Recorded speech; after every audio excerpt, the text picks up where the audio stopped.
ಕಮರಿ ಹೋಗ್ತಾ ಇರುವಂತಹ ಪಕ್ಷ ಸಂಘಟನೆ ಮಾಡೋದಕ್ಕೆ ದಳಪತಿಗಳು ಈಗ ಸಿದ್ಧತೆ ಮಾಡಿಕೊಳ್ತಾ ಇದ್ದಾರೆ.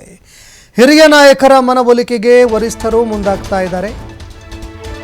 ತಮ್ಮ ಹಿರಿಯ ನಾಯಕರ ಮನವೊಲಿಸೋದಕ್ಕೆ ವರಿಷ್ಠರು ಮುಂದಾಗ್ತಾ ಇದ್ದಾರೆ. ಪಕ್ಷ ಸಂಘಟನೆ ಮಾಡೋದಕ್ಕೆ ನಿಖಿಲ್ ಕುಮಾರಸ್ವಾಮಿ ರಾಜ್ಯ ಪ್ರವಾಸ ಕೂಡ ಮಾಡಲಿದ್ದಾರೆ. ರಾಜ್ಯ ಪ್ರವಾಸ ಮಾಡೋದಕ್ಕಿಂತ ಮುಂಚೆ ಜಿಟಿ ದೇವೇಗೌಡರ ಮನವೊಲಿಕೆ ಮಾಡಿದ್ದಾರೆ. ಪಕ್ಷದಿಂದ ಅಂತರ ಕಾಪಾಡಿಕೊಂಡಿರುವಂತಹ ಶಾಸಕ ಜಿಟಿ ದೇವೇಗೌಡ ಅವರ ಮನವೊಲಿಸಿದ್ದಾರೆ. ಯಾಕಂದರೆ ಜಿಟಿ ದೇವೇಗೌಡ ಅವರು ಪಕ್ಷದಿಂದ ಅಂತರ ಕಾಯ್ದುಕೊಂಡಿದ್ರು. ಒಂದೊಮ್ಮೆ ಕಾಂಗ್ರೆಸ್ ಪಕ್ಷಕ್ಕೆ ಹೋಗ್ತಾರೆ ಅನ್ನೋ ಮಾತುಗಳು ಕೂಡ ಕೇಳಿಬಂತು. ಈ ರೀತಿ ಸಾಕಷ್ಟು ಮಾತುಗಳು ಕೇಳಿಬಂತು. ಇದರ ಹೊರತಾಗಿಯೂ ಕೂಡ ಜಿಟಿ ದೇವೇಗೌಡರು JDS ಪಕ್ಷದಲ್ಲೇ ಇದ್ದಾರೆ. ಈ ನಡುವೆ ಈಗ ಕಮರಿ ಹೋಗ್ತಾ ಇರುವಂತಹ ಪಕ್ಷ ಮತ್ತೆ ಪುಟಿದೇಳುವಂತೆ ಮಾಡೋದಕ್ಕೆ ನಿಖಿಲ್ ಕುಮಾರಸ್ವಾಮಿ ಪಕ್ಷ ಸಂಘಟನೆ ಮಾಡೋದಕ್ಕೆ ಅಂತ ನಿರ್ಧಾರ ಮಾಡಿದ್ದಾರೆ. ಹೀಗಾಗಿ ರಾಜ್ಯದಾದ್ಯಂತ ಪ್ರವಾಸ ಮಾಡೋದಕ್ಕೆ ಪ್ಲ್ಯಾನ್ ರೂಪಿಸ್ಕೊಂಡಿದ್ದಾರೆ. ಆದರೆ ಹಿರಿಯ ನಾಯಕರ ಒಂದು ಸಾರಥ್ಯ ಇಲ್ಲದೆ, ಹಿರಿಯ ನಾಯಕರ ಒಂದು ಮಾರ್ಗದರ್ಶನ ಇಲ್ಲದೆ ಏನೂ ಮಾಡೋದಕ್ಕೆ ಸಾಧ್ಯವಿಲ್ಲ. ಇದೇ ಕಾರಣಕ್ಕಾಗಿ ತಮ್ಮ ಪಕ್ಷದ ವರಿಷ್ಠ ನಾಯಕರ ಮನವೊಲಿಸೋದಕ್ಕೆ ಅವರು ಮುಂದಾಗ್ತಾ ಇದ್ದಾರೆ. ಜಿಟಿ ದೇವೇಗೌಡ ಅವರು ಮುನಿಸ್ಕೊಂಡಿದ್ದರು. ರಾಜ್ಯ ಪ್ರವಾಸ ಮಾಡೋದಕ್ಕಿಂತ ಮುಂಚೆ ಜಿಟಿ ದೇವೇಗೌಡರ ಮನವೊಲಿಸೋದಕ್ಕೆ ಅಂತ ನಿಖಿಲ್ ಕುಮಾರಸ್ವಾಮಿ ಮುಂದಾಗ್ತಾ ಇದ್ದಾರೆ. ಅದೇ ರೀತಿಯಾಗಿ ಮುನಿಸಿಕೊಂಡು ಪಕ್ಷದಿಂದ ಅಂತರ ಕಾಯ್ದುಕೊಂಡಿರುವಂತಹ ಜಿಟಿ ದೇವೇಗೌಡರನ್ನು ಮತ್ತೆ ಸಕ್ರಿಯವಾಗಿ ಪಕ್ಷ ಸಂಘಟನೆಯಲ್ಲಿ ತೊಡಗುವಂತೆ ಮಾಡೋದಕ್ಕೆ ನಿಖಿಲ್ ಕುಮಾರಸ್ವಾಮಿ ನಿರ್ಧಾರ ಮಾಡಿದ್ದಾರೆ. ಶಾಸಕಾಂಗ ಪಕ್ಷದ ಸ್ಥಾನ ಸಿಗದ ಹಿನ್ನೆಲೆ ಜಿಟಿ ದೇವೇಗೌಡ ಬೇಸರ ಹೊರಹಾಕಿದ್ರು. ಸಾರಾ ಮಹೇಶ್ ಅವರ ಮೂಲಕವಾಗಿ ಮನವೊಲಿಸೋದಕ್ಕೆ ಪ್ಲಾನ್ ರೂಪಿಸ್ತಾ ಇದ್ದಾರೆ ಅನ್ನೋ ಮಾಹಿತಿ ಲಭ್ಯವಾಗ್ತಾ ಇದೆ. ಮೈತ್ರಿಯಲ್ಲೂ ಅಂತರ ಕಾಪಾಡಿಕೊಂಡಿದ್ದಾರೆ ಬಿಜೆಪಿ ನಾಯಕರು ಕೂಡ ಮೈತ್ರಿಯಲ್ಲಿ ಅಂತರ ಕಾಪಾಡಿಕೊಂಡಿದ್ದಾರೆ. ಮೈತ್ರಿ ಕೂಡ ಸರಿಯಾಗಿ ಜೊತೆಯಾಗಿ ನಡೀತಾ ಇಲ್ಲ. ಪಕ್ಷದ ನಾಯಕರನ್ನ ವಿಶ್ವಾಸಕ್ಕೆ ತೆಗೆದುಕೊಂಡು ಈಗ ನಿಖಿಲ್ ಕುಮಾರಸ್ವಾಮಿ ರಾಜ್ಯಾದ್ಯಂತ ಸಂಘಟನೆ ಮಾಡೋದಕ್ಕೆ ಪ್ಲಾನ್ ರೂಪಿಸಿದ್ದಾರೆ.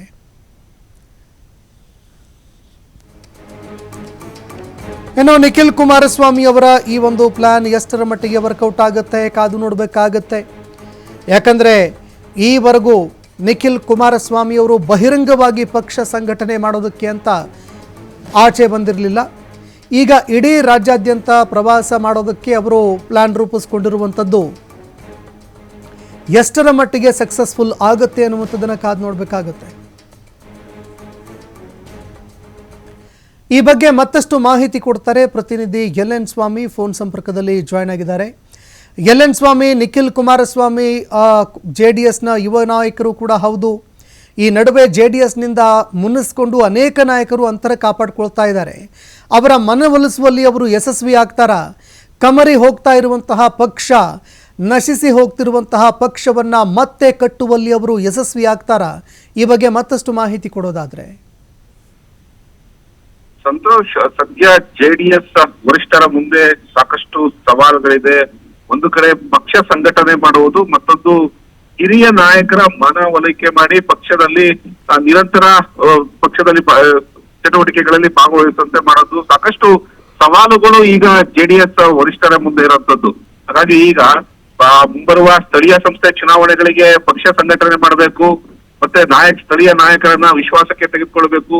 ಈ ಎಲ್ಲಾ ವಿಚಾರಗಳನ್ನ ಇಟ್ಕೊಂಡು ನಿಖಿಲ್ ಕುಮಾರಸ್ವಾಮಿ ಅವರು ಈಗ ರಾಜ್ಯ ಪ್ರವಾಸಕ್ಕೆ ಕೈ ಹಾಕಿರುವಂತದ್ದು. ಅದು ಈ ತಿಂಗಳ ಅಂತ್ಯದಲ್ಲಿ ಉತ್ತರ ಕರ್ನಾಟಕದಿಂದ ರಾಜ್ಯ ಪ್ರವಾಸ ಶುರುವಾಗುವ ಸಾಧ್ಯತೆ ಇದೆ. ಅಲ್ಲಿಂದ ಹೊರಟು ಹಳೆ ಮೈಸೂರು ಭಾಗದಲ್ಲೂ ಕೂಡ ಪ್ರವಾಸ ಮಾಡುವಂತಹ ಸಾಧ್ಯತೆಗಳು ಇದೆ. ಈ ಎಷ್ಟೆಲ್ಲಾ ಸಿದ್ಧತೆಗಳನ್ನ ಮಾಡ್ಕೊಂಡಿರುವ ಸಮಯದಲ್ಲೇ ಹಿರಿಯ ನಾಯಕರ ಮನವೊಲಿಕೆ ಮಾಡೋದು ಈಗ ಒಂದು ದೊಡ್ಡ ಸವಾಲು. ಯಾಕಂದ್ರೆ ಈಗಾಗ್ಲೇ ಶಾಸಕಾಂಗ ಪಕ್ಷದ ಮೇಲೆ ಶಾಸಕಾಂಗ ನಾಯಕತ್ವದ ಮೇಲೆ ಕಣ್ಣಿಟ್ಟಿದ್ದಂತಹ ಜಿಟಿ ದೇವೇಗೌಡರು ನೇರವಾಗಿ ಅಸಮಾಧಾನವನ್ನ ಹೊರಹಾಕಿ ಪಕ್ಷದಿಂದ ಅಂತರವನ್ನ ಕಾಪಾಡ್ಕೊಳ್ತಾ ಇದ್ದಾರೆ. ಪಕ್ಷದ ಯಾವುದೇ ಒಂದು ಚಟುವಟಿಕೆಗಳಲ್ಲೂ ಭಾಗವಹಿಸ್ತಾ ಇಲ್ಲ. ಯಾವುದೇ ಒಂದು ಪಕ್ಷದ ಸಮಾರಂಭಗಳಲ್ಲೂ ಕೂಡ ಕಾಣಿಸ್ಕೊಳ್ತಾ ಇಲ್ಲ. ಪಕ್ಷದ ನಾಯಕರಿಂದಲೂ ಕೂಡ ಅಂತರವನ್ನ ಕಾಪಾಡ್ಕೊಳ್ತಾ ಇದ್ದಾರೆ. ಹಾಗಾಗಿ ಹಿರಿಯ ನಾಯಕರನ್ನ ಮನವೊಲಿಸಿ ಮತ್ತೆ ಪಕ್ಷದ ಸಂಘಟನೆಯಲ್ಲಿ ತೊಡಗಿಸ್ಬೇಕು ಅನ್ನೋದು ಈಗ ವರಿಷ್ಠರ ಮುಂದೆ ಇರುವಂತ ಒಂದು ದೊಡ್ಡ ಚಿಂತನೆ.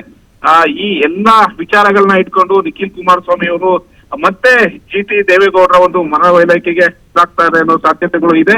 ಹಾಗಾಗಿ ಹಿರಿಯ ನಾಯಕರನ್ನ ವಿಶ್ವಾಸಕ್ಕೆ ತೆಗೆದುಕೊಂಡ ಬಳಿಕ ರಾಜ್ಯ ಪ್ರವಾಸಕ್ಕೆ ಹೋದ್ರೆ ಅಲ್ಲಿ ಪಕ್ಷ ಸಂಘಟನೆಯೂ ಆಗುತ್ತೆ, ಜೊತೆಗೆ ಅಲ್ಲಿರುವಂತಹ ಇನ್ನಷ್ಟು ಸ್ಥಳೀಯ ಶಾಸಕರನ್ನ ಪಕ್ಷದಲ್ಲಿ ಇನ್ನಷ್ಟು ಸಂಘಟಿತಗೊಳಿಸಬಹುದು ಎಂಬ ವಿಚಾರವನ್ನ ಇಟ್ಕೊಂಡು ಈಗ ರಾಜ್ಯ ಪ್ರವಾಸಕ್ಕೆ ಮುಂದಾಗಿರೋದು. ಜೊತೆಗೆ ಅಲ್ಲಿ ಇರುವಂತಹ ನಾಯಕರನ್ನ ವಿಶ್ವಾಸಕ್ಕೆ ತೆಗೆದುಕೊಳ್ಳೋದು.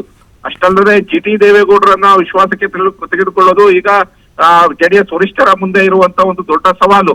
ಯಾಕೆಂದ್ರೆ ಕಳೆದ ಬಾರಿ ಕೂಡ ಚುನಾವಣೆ ಸಮಯದಲ್ಲೂ ಕೂಡ ಅವರು ಪಕ್ಷ ಬಿಟ್ಟು ಹೋಗ್ತಾರೆ ಎಂಬ ಚರ್ಚೆಗಳು ಶುರುವಾಗಿತ್ತು. ಸ್ವತಃ ಮಾಜಿ ಪ್ರಧಾನಿ ದೇವೇಗೌಡ್ರೆ ಅವರ ನಿವಾಸಕ್ಕೆ ಹೋಗಿ ಭೇಟಿ ಮಾಡಿ ಮನವೊಲೈಕೆ ಮಾಡುವಕ್ಕೆ ಯಶಸ್ವಿಯಾಗಿದ್ರು.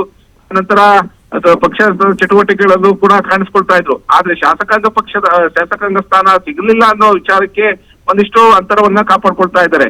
ಈ ಎಲ್ಲಾ ಸವಾಲುಗಳನ್ನ ಎದುರಿಸೋದು, ಈ ಸವಾಲುಗಳಿಗೆ ತಮ್ಮದೇ ಆದಂತ ಒಂದು ಉತ್ತರವನ್ನ ಕಂಡುಕೊಳ್ಳೋದು ಈಗ ಮಾಜಿ ಪ್ರಧಾನಿ ದೇವೇಗೌಡರು ಸೇರಿದಂತೆ ಕೇಂದ್ರ ಸಚಿವ ಕುಮಾರಸ್ವಾಮಿ ಅವರು ಮುಂದಿರುವಂತ ಒಂದು ವಿಚಾರ.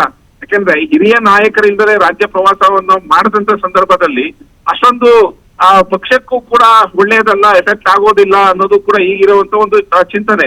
ಹಾಗಾಗಿ ಎಲ್ಲರನ್ನ ವಿಶ್ವಾಸಕ್ಕೆ ತೆಗೆದುಕೊಳ್ಳೋದು, ಜೊತೆಗೆ ಈಗಾಗ್ಲೇ ಮೈತ್ರಿ ಕೂಡ ಅಂದ್ರೆ ಬಿಜೆಪಿ ಜೊತೆ ಮೈತ್ರಿ ಮಾಡ್ಕೊಂಡಿರೋದು ಒಂದೆರಡು ಹೋರಾಟಗಳಲ್ಲಿ ಯಶಸ್ವಿ ಆದ್ರೆ ಹೊರತು ಯಾವುದೇ ಒಂದು ಮೈತ್ರಿ ಮತ್ತೆ ಯಶಸ್ವಿ ಆಗ್ತಾ ಇಲ್ಲ.